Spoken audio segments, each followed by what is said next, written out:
irmã Santo Antônio tem 78 anos, foi dar um testemunho para o batismo. E perguntarei se ele tinha obrigado. Aí ele disse: então não, você pode perguntar ao pastor Manuel, que ele me conhece desde pequeno. Aí eu disse: não sei como vocês acharam disso. Eu pensei que ele me conhecia desde pequeno, né? Mas era o vizinho. Tá bom, irmãos, queremos agradecer a Deus pela oportunidade. Quero dizer também, deixa eu trocar o microfone para ver se está melhor. Oi.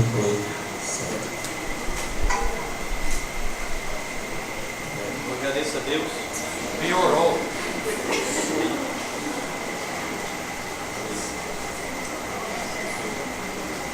Oi. Certo. Vamos ver. Então agradeço a Deus por estar aqui. É uma responsabilidade, um privilégio. Eu faço também parte da história dessa igreja, né?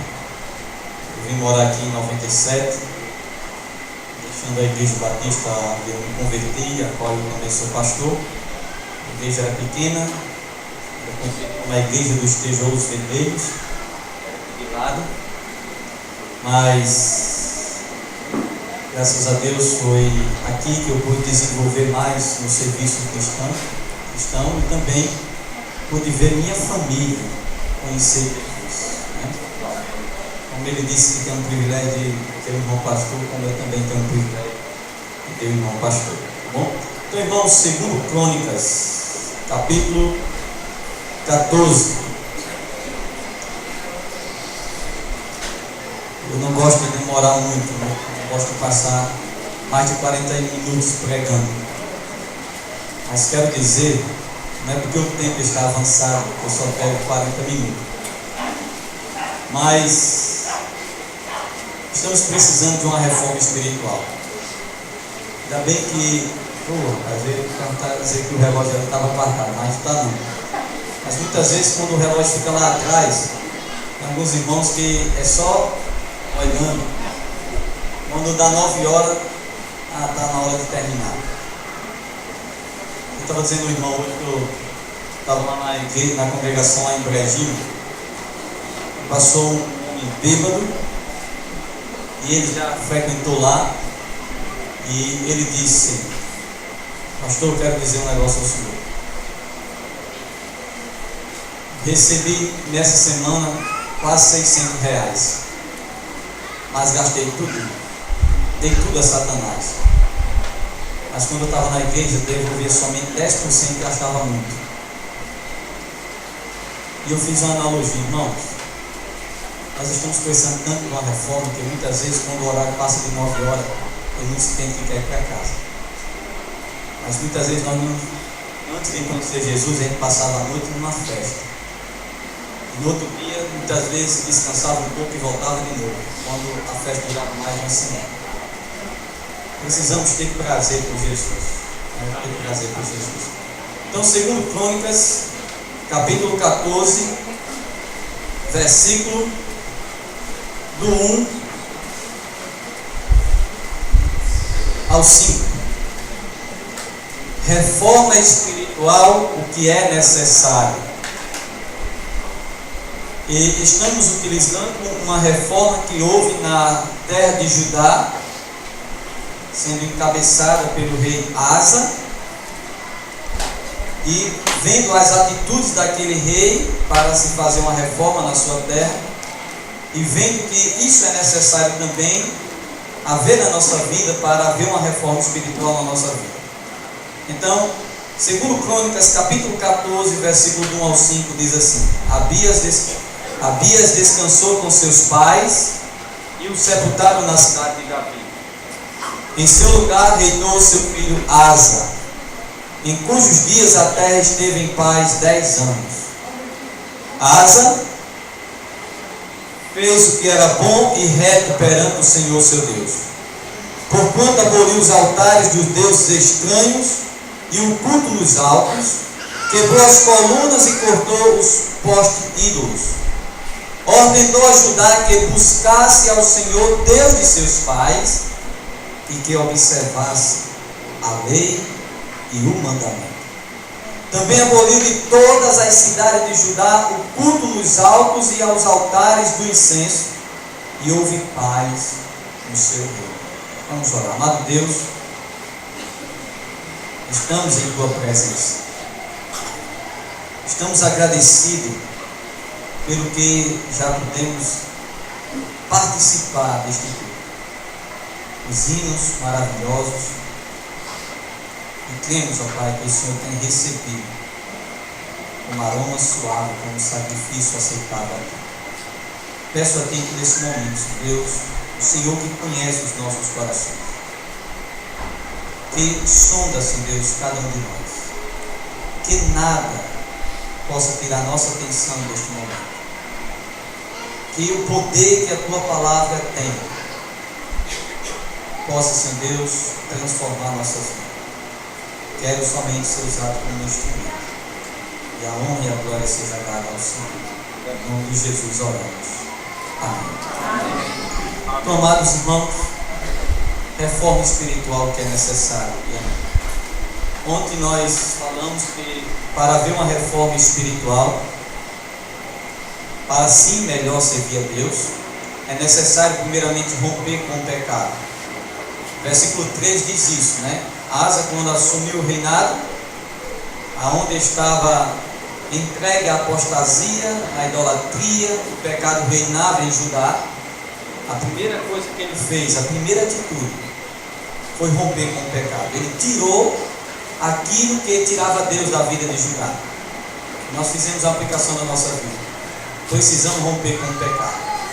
Existem muitos pecados e discriminações na vida de muitos crentes. Pecado que tem crente que não quer abrir a mão. Tem crente que até diz assim: pastor, eu sei que eu estou errado, mas é tão bom aos meus olhos e à minha cara. Mas precisamos romper. Ele tirou até a sua avó da dignidade de rainha mãe, porque ela não deixou o pecado. E ele tirou mesmo, porque precisava fazer. Segunda coisa que ele fez e que é necessário para uma reforma é buscar ao Senhor. Está aí no versículo 4. Ordenou a Judá que ele buscasse. Ele não pediu, ele simplesmente ordenou. Queremos servir a Deus melhor? Queremos ver a nossa nação voltando para o Senhor? Então vocês têm que buscar Ele. Nós mostramos que buscar Ele, de acordo com Isaías 55, tem a ver com reconhecimento do pecado. Ele tinha reconhecido que aquilo que era pecado contra Deus, por isso ele tirou. Buscar o Senhor tem a ver com arrependimento, mudar de pensamento, mudar de se converter de direção, confessar seus pecados e buscar o Senhor. É isso. E hoje, irmãos, terceira coisa necessária para que haja uma reforma espiritual na minha e na sua vida. A igreja está precisando de reforma espiritual. Estamos vivendo um cristianismo fraco. Antes de eu falar a terceira coisa, nós cantamos aquele hino: se pais a mais dois, se me deres gozar, se dor a mais forte sofrer, seja o que for, tu me fazes saber que com Jesus feliz eu sou. Nós cantamos, mas quando você conhece a história daquele hino, talvez já os irmãos já devem saber, mas deixa eu novamente falar aqui. Quem escreveu aquele hino foi um crente que era advogado. Ele se tornou amigo, né? Ele morava nos Estados Unidos, amigo de um grande pregador, D.L. Moody. E certa vez ele combinou com o D.L. Moody fazer uma campanha evangelística num outro estado dos Estados Unidos. E ele ia pegar um barco juntamente com sua esposa e 3 filhas. A primeira tinha morrido com 4 anos, mas ainda tinha 3 filhas. E houve uma dificuldade e ele não tinha condições de embarcar naquele momento. Então ele pediu para a esposa dele, juntamente com as filhas, irem se encontrar com D.L. Moody e esperasse que eles chegavam lá. Ele chegava lá. D.L. Moody já estava lá, né? Não foi no navio. E aquele navio se chocou com outro navio, morreu muitas pessoas. E ele soube desse acidente, soube que tinha morrido muitas pessoas, mas não sabia que a sua família tinha morrido, alguém da sua família. Ele pega um navio, vai em direção aonde a esposa dele está, e quando ele chega lá, encontra ela, abraça, e ela diz: meu amor, ele me salvou, mas as nossas 3 filhas morreram. E disse que quando ele pegou o navio, se não me engano, indo ou vindo, sabendo dessa notícia, ele escreveu esse livro. Apesar de toda a dificuldade que possa haver na minha vida, apesar das tribulações, apesar do sofrimento, mas eu sou feliz com Jesus. Amados irmãos e amigos, não existe felicidade maior do que pertencer a Jesus. Amém. O mundo não dá felicidade. Os prazeres do mundo são passageiros. A verdadeira felicidade só podemos encontrar em Jesus. O apóstolo João, escrevendo sua carta, 1 João, capítulo 1, versículo 4, ele disse o seguinte: estas coisas vos escrevo, para que a vossa alegria seja completa. Sabe que é uma coisa completa? É uma coisa que não necessita de mais nada para encher. É como se um litro tivesse cheio de água e não precisa de mais água para completar. João falou sobre Jesus nos versículos anteriores, que ele era Deus, ele tinha vindo a este mundo para ter comunhão com homens que fazem o homem. E João diz: olha, em Jesus o homem tem uma verdadeira alegria. Eu não preciso de mais dinheiro para me ser feliz. Eu não preciso de mais saúde para me ser feliz. Eu não preciso de uma casa boa para me ser feliz. Eu não preciso de mais pessoas ao meu redor para me ser feliz. Eu sou feliz porque eu tenho Jesus. E você esta noite que está aqui, que não é feliz. Você não é feliz. Você pode até, pastor, eu sou feliz. Você não é feliz. Verdadeira felicidade só com Jesus Cristo.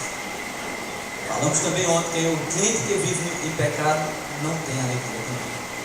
A alegria da salvação. Por isso que uma reforma espiritual na nossa vida é necessária.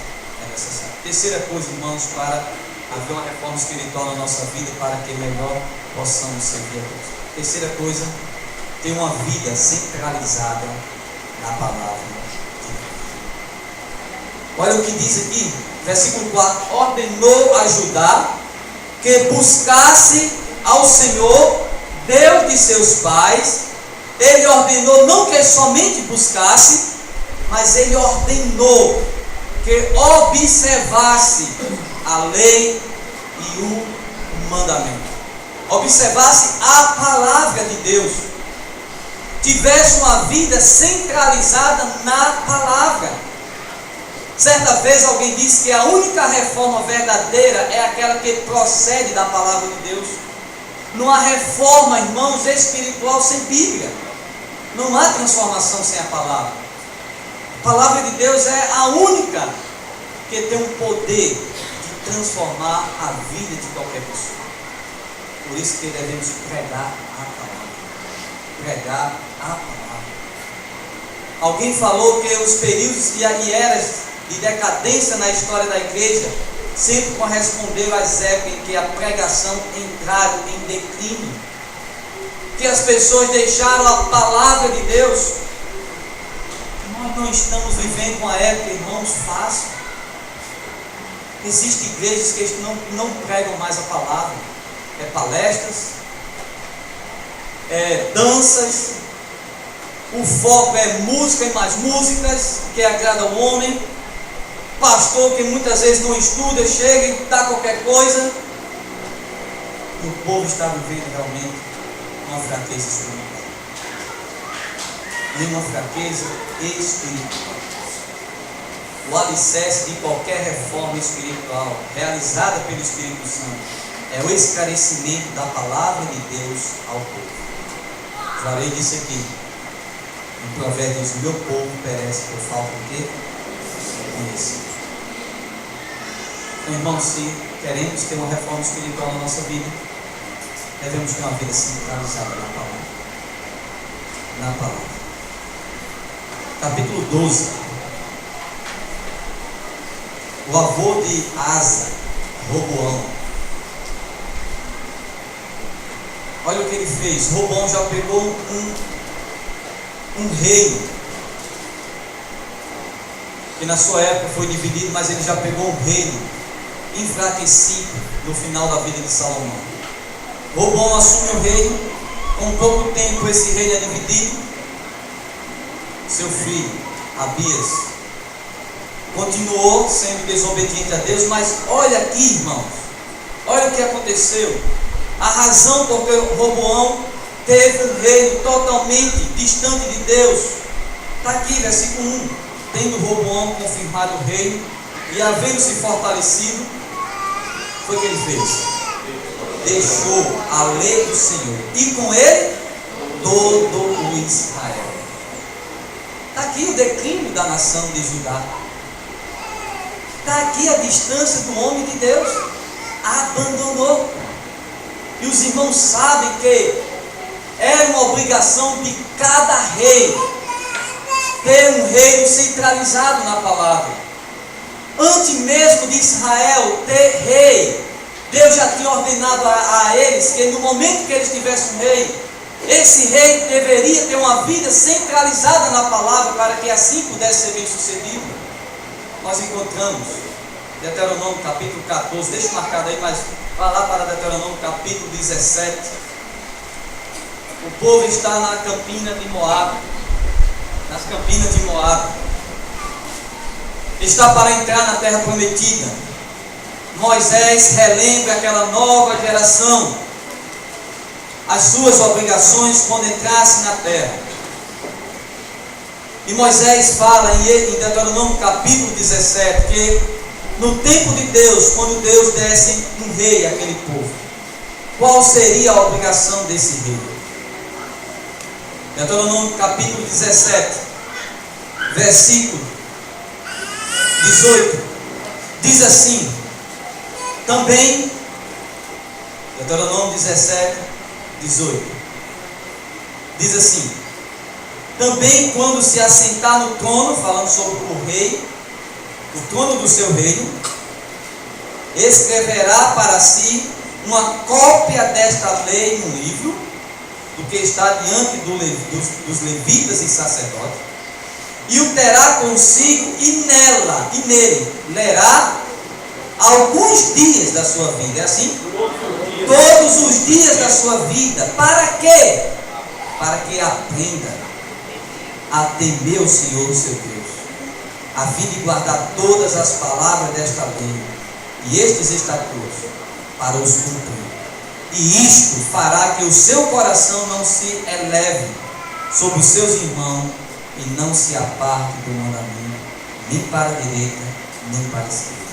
De sorte que prolongue os dias do seu reino, ele e seus filhos no meio do céu. Está aqui, responsabilidade dos reis. Tem uma cópia da lei. Todos os dias, lê. E todas as vezes que Israel entrou num declínio espiritual de Judá, foi porque os reis abandonaram a palavra. Você lembra de Josias? Depois de não sei quantos anos, encontraram uma cópia lá, já mofada, lá cheia de teia de aranha. Irmãos, não há como ter reforma espiritual se não tem uma vida centralizada nesta palavra. Satanás procura de todas as formas separar o crente dessa palavra. O crente tem tempo para tudo. Sempre quando eu vou tratar uma dificuldade com o irmão, a primeira coisa que eu pergunto, irmãos, como está a sua vida com a palavra? Está lendo?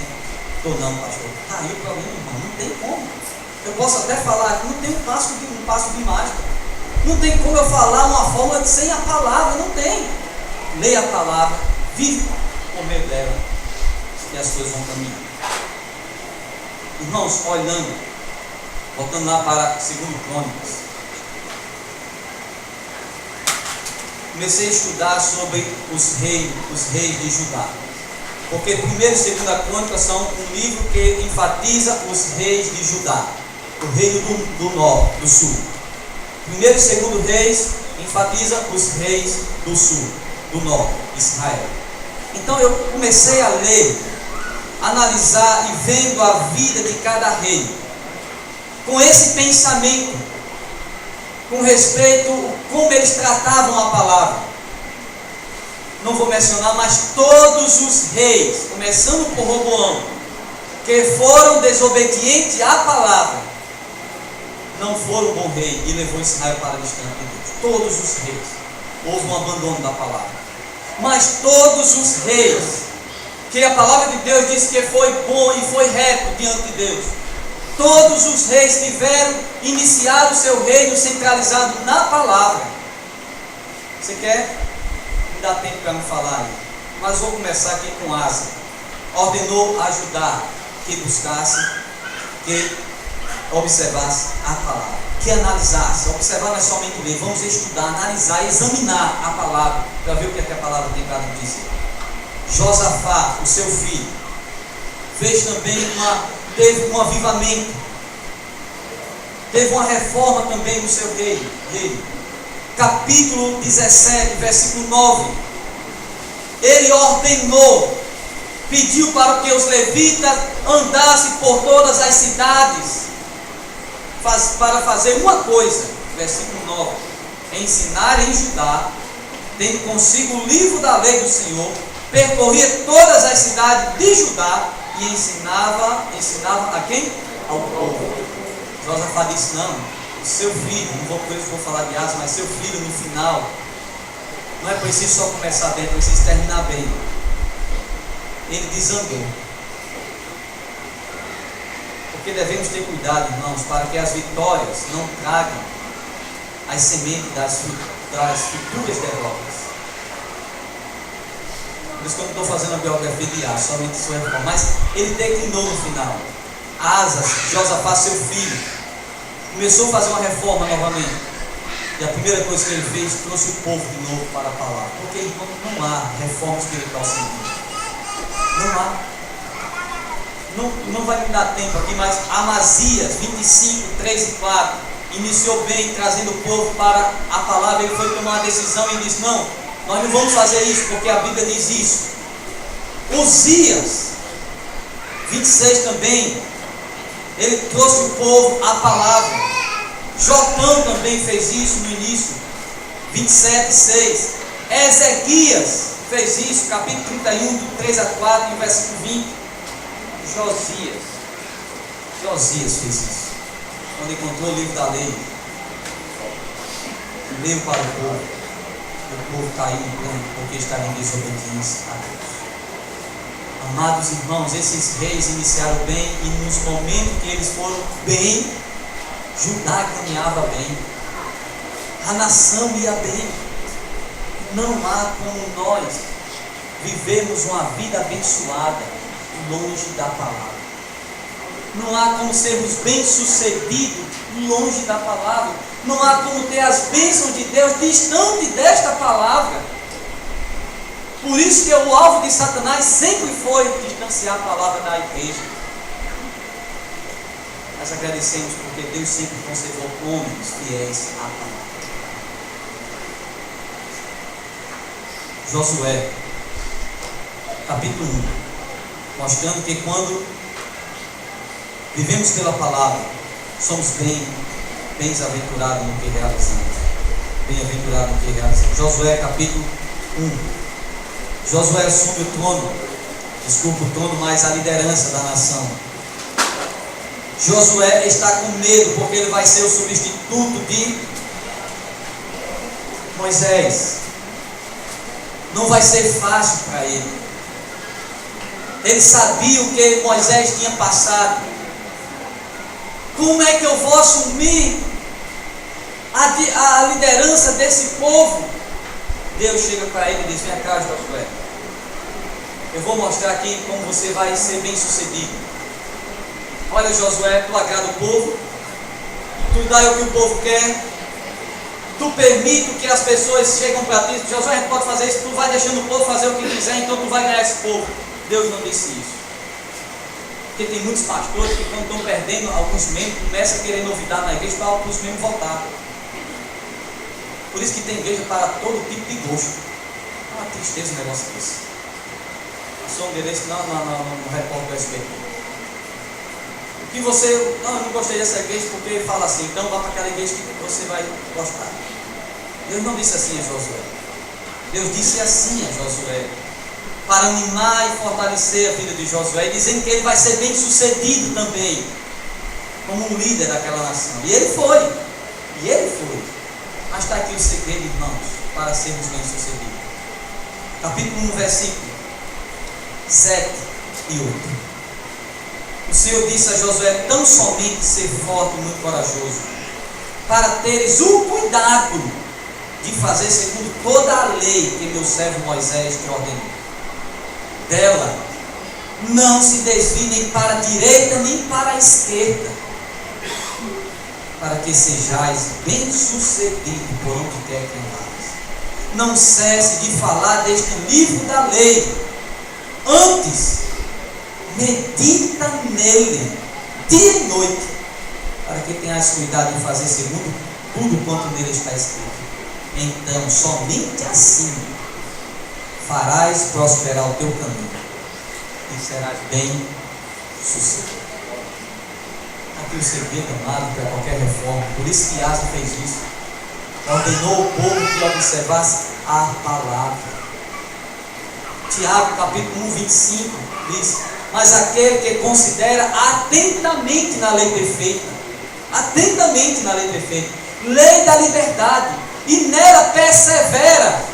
O sentido da palavra perseverar está de lado dela, dia e noite. Nela persevera, não sendo ouvinte negligente, mas operoso e praticante. Esse será bem-aventurado no que realizar.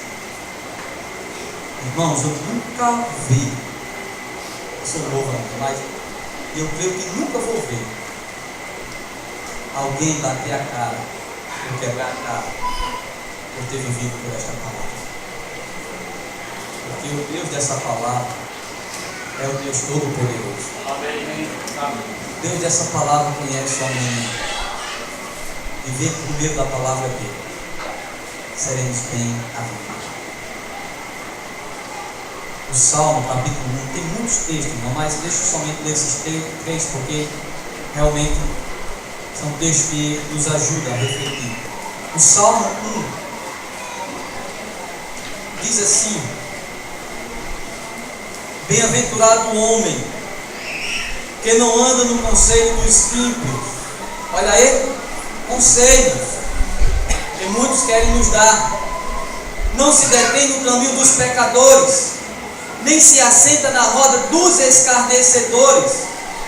Pelo contrário, ele tem o seu prazer na lei do Senhor, e na sua lei medita dia e noite. Ele é como a árvore plantada junto à corrente de águas, que no devido tempo dá o seu fruto, cuja folhagem não murcha. E tudo, para a palavra é tudo que ele faz será bem sucedido. Viver pela palavra é ter uma vida de sucesso espiritualmente.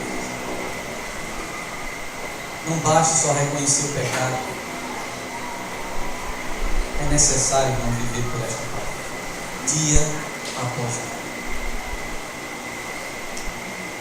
Com certeza você está pensando aí, realmente, pastor, minha vida começou a ficar difícil quando eu deixei de ler a Bíblia. Comecei um dia, somente um dia eu me acordei mais tarde e não priorizei a palavra de Deus, fui para o trabalho, cheguei também cansado, fui fazer isso aqui e dormi sem ler. Irmãos, ninguém sobrevive sem comida não. A palavra de Deus é o alimento espiritual.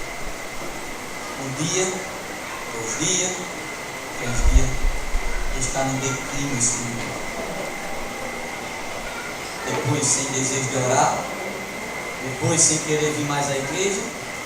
Um crente que vinha todo dia, começou a aparecer só nos domingos, tem problema espiritual. Pode vir, pode ir lá, eu digo isso com toda certeza. Foi falta de Deus. Foi falta de Deus. Qualquer reforma espiritual, irmãos, é necessário ter uma vida centralizada na palavra. Há consequências para aqueles que não guardam a palavra. Volte para lá, para 2 Crônicas.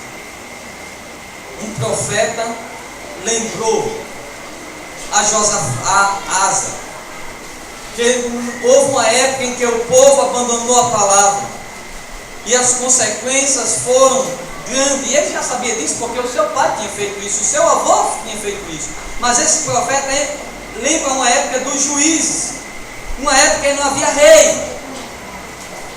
E diz assim, versículo 3 do capítulo 15: Israel esteve por muito tempo sem o verdadeiro Deus, sem sacerdote que o ensinasse e sem lei. Aqui, sem lei, porque levantava uma nova geração, que os seus pais não ensinavam a palavra, e aquela geração crescia sem o conhecimento da palavra, sem lei, sem Bíblia.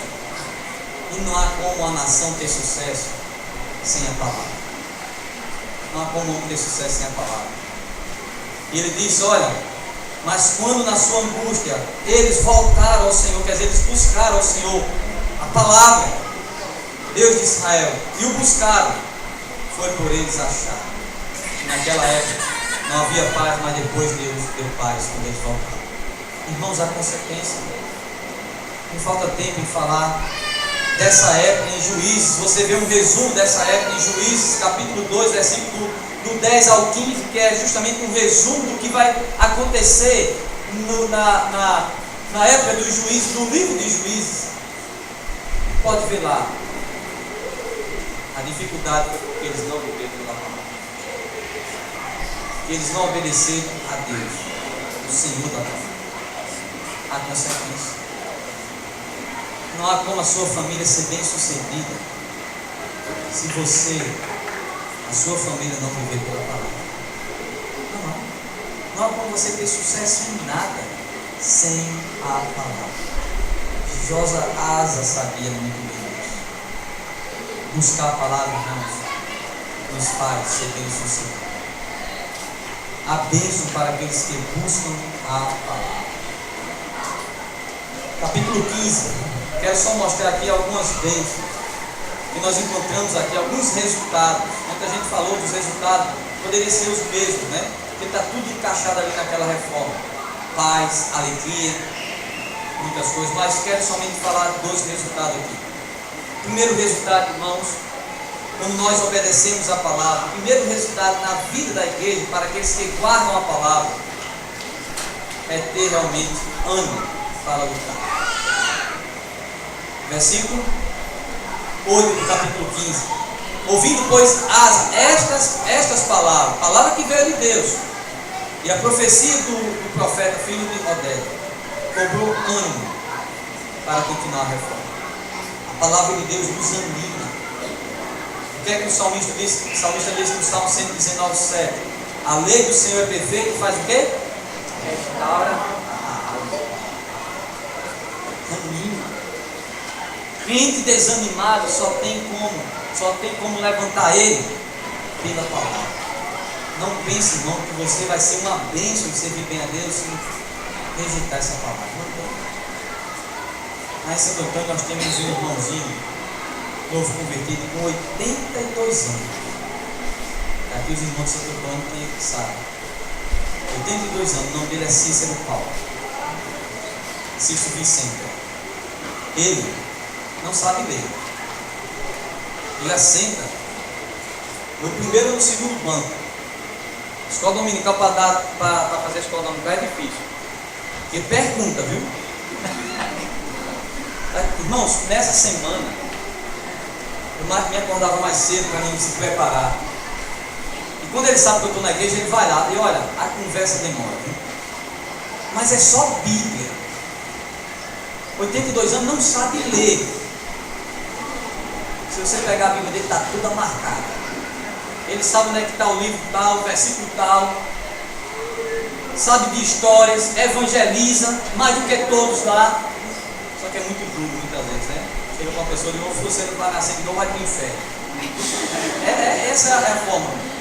A gente precisa tratar com ele, mas sabe o que é que ele faz? Quando ele sabe que lá na igreja, vai logo ser: pastor, ontem o senhor pregou, onde é que está? Aqui, marca aqui. É interessante que ele marca, ele sabe. Como ele tem 82 anos, ele sempre quando eu me encontro com ele, que a gente começa a conversar, eu fico feliz, porque ele diz: pastor, hoje eu sou feliz. Ele mora sozinho. Hoje eu tenho felicidade. Hoje, pastor, não tem coisa melhor do que ser crente. Irmãos, porque aquele homem, por mais que ele não saiba ler, ele não perde um culto. Um culto. Ele não perde. 82 anos. Mas sabe que hora ele vai dormir? Quando não tem culto? 8 horas.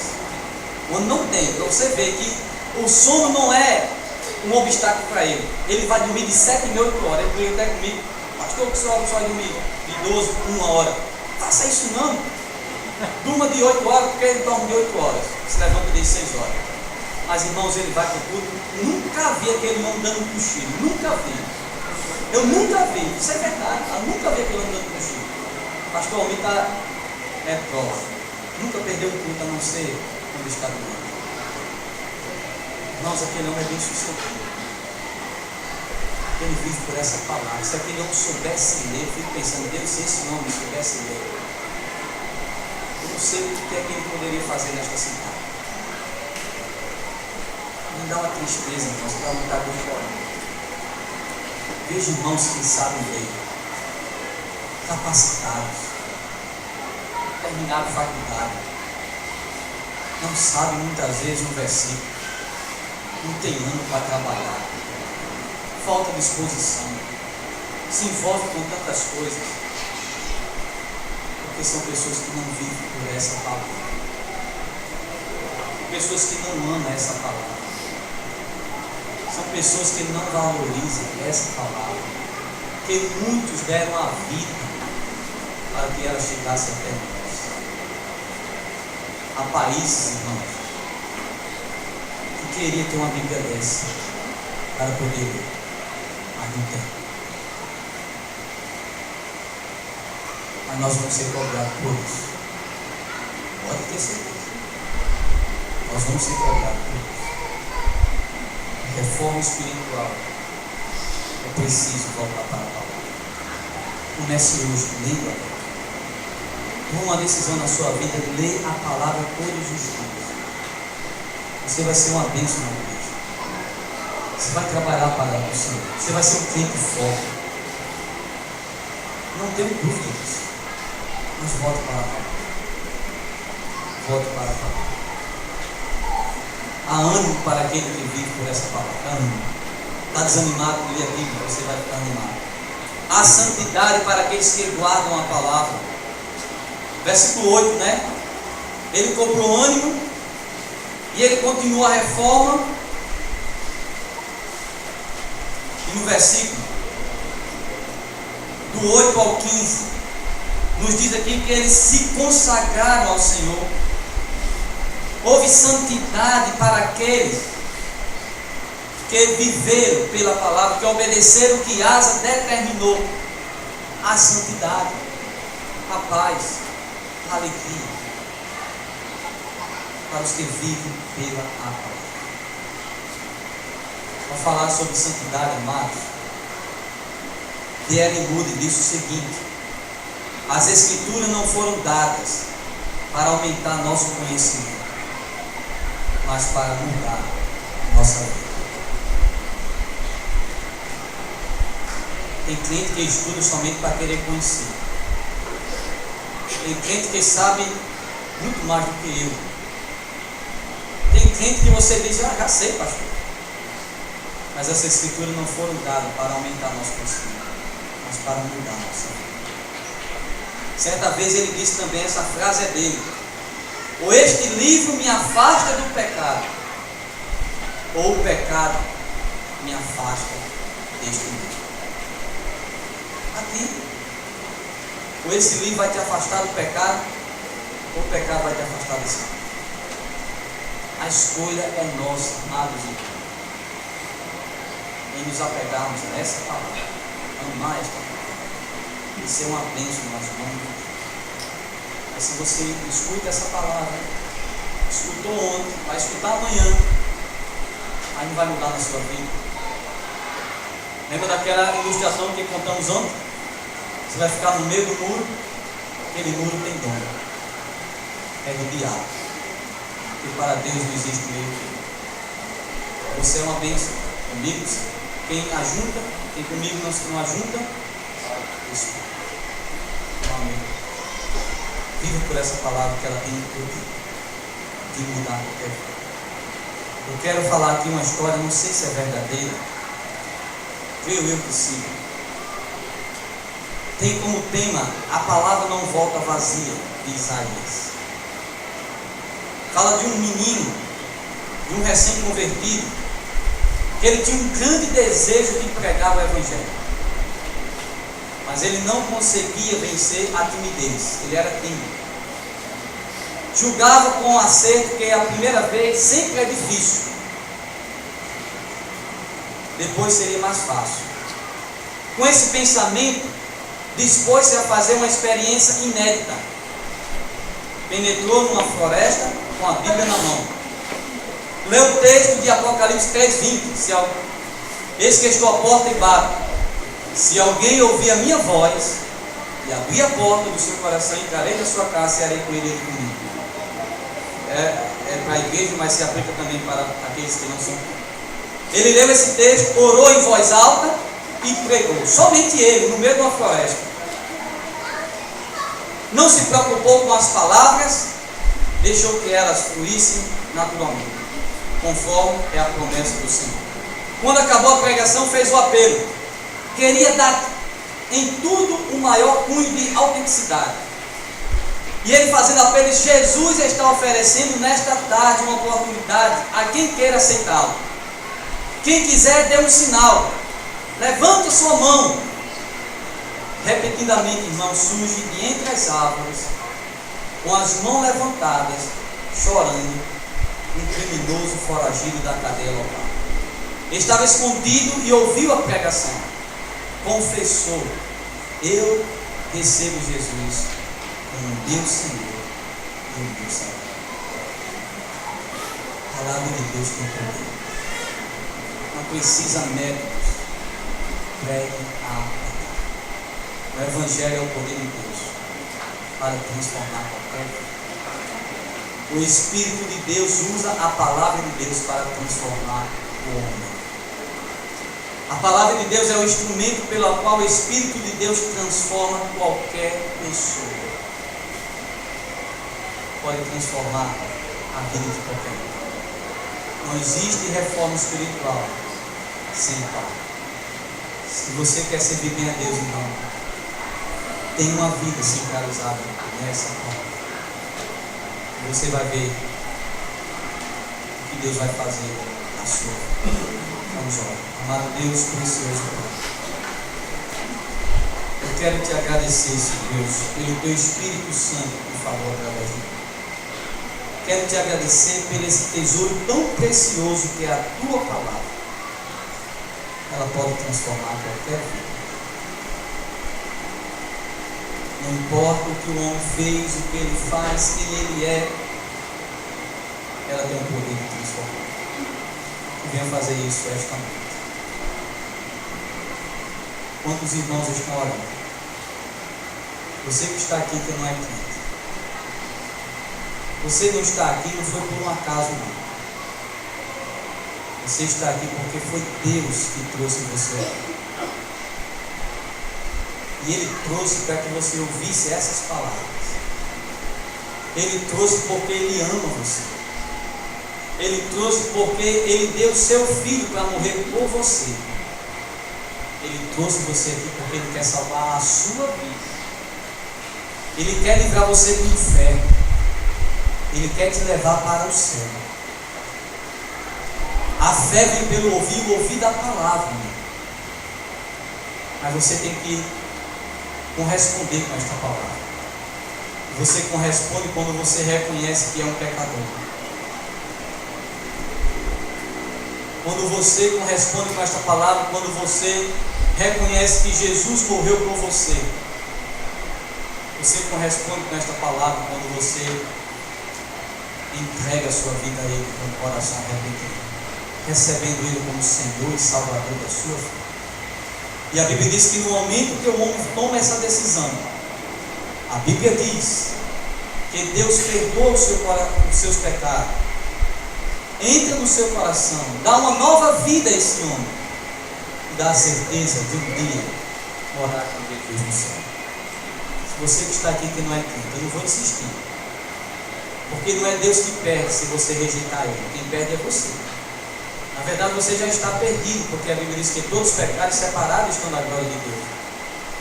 O homem ele já nasceu no pecado, perdido, mas a graça, a bondade, a misericórdia, o amor de Deus se revelou de uma forma tão grande que hoje trouxe você aqui e está lhe oferecendo a salvação. Você quer aceitar Ele como seu Salvador, quer transformar a sua vida, quer ser feliz, ter certeza de vida eterna. Só basta você levantar uma mão. Não é que essa mão vai salvar você, mas eu creio que é um sinal que você quer Jesus. Tem alguém levantando suas mãos e depois iremos orar com você? Tem alguém nesta noite? Quero agora mudar o foco do apelo. Talvez por motivo de vergonha você não fez uma decisão, mas você pode pensar. Depois nos procure. Mas, irmãos, eu tenho estudado. Você que está aqui, amados irmãos, que é crente, continue com suas cabeças baixas. Eu tenho estudado essas mensagens, tenho orado a Deus. Sei que a igreja tem orado todos os dias nessa semana, de manhã logo cedo. O alvo das orações minha, do pastor, da igreja, foi que a palavra transformasse em vida, que a palavra mudasse o coração. Se você, amado irmão, sabe que a sua vida não anda muito bem, que está faltando alguma coisa, e essa coisa é voltar para a palavra, é ter uma vida centralizada na palavra. Quero lançar o desafio. Se você quer voltar para a palavra, ser uma bênção nas mãos de Deus, toma uma decisão. Diga ao Senhor nesse momento: Senhor, eu reconheço, foi quando eu deixei a tua palavra que houve dificuldade espiritual na minha vida. Mas hoje, Senhor, eu quero voltar a ter a minha vida centralizada na palavra. Faça isso, irmão, e Deus vai ser glorificado. Muito obrigado, Deus, por mais uma noite. Só peço a tua graça para continuar me abençoando no dia de amanhã. Em nome de Jesus, ora.